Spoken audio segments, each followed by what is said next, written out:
முதல்வர் ஜெயலலிதா மீதான சொத்து குவிப்பு வழக்கின் தீர்ப்பை வேறு மாநிலத்திற்கு மாற்றக் கோரிய மனு தள்ளுபடியானதால் அறிவித்தபடி சனிக்கிழமையன்று தீர்ப்பு வழங்கப்படுகிறது.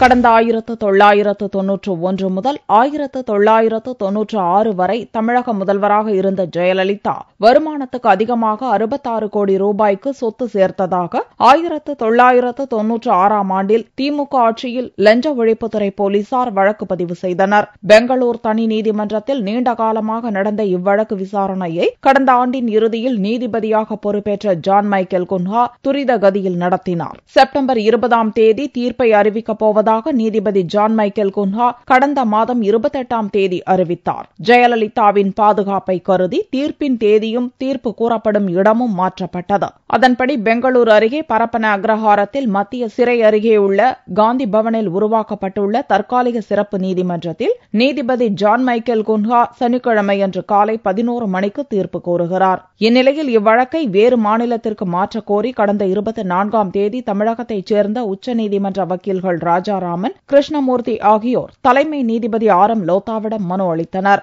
பாதுகாப்பு அச்சுறுத்தல் இருப்பதால் வழக்கின் தீர்ப்பை வேறு மாநிலத்திற்கு மாற்றக் கோரிய அம்மனுவை விசாரணைக்கு ஏற்க மறுத்துவிட்ட உச்சநீதிமன்றம் அச்சுறுத்தல் இருந்திருந்தால் ஜெயலலிதாவே மனு தாக்கல் செய்திருக்க வேண்டும் என்று கூறி தள்ளுபடி செய்துவிட்டது. இந்நிலையில் தமிழக முதல்வர் ஜெயலலிதாவின் அரசியல் எதிர்காலத்தை நிர்ணயிக்கப் போகும் இத்தீர்ப்பை முன்னிட்டு தற்காலிக நீதிமன்றத்தை சுற்றி 1 கிலோமீட்டர் தூரத்துக்கு பலத்த பாதுகாப்பு ஏற்பாடுகளை பெங்களூர் போலீசார் செய்துள்ளனர். நீதிமன்றத்தை சுற்றியுள்ள பகுதி முழுவதும் சிசிடிவிக்கள் பொருத்தப்பட்டுள்ளன.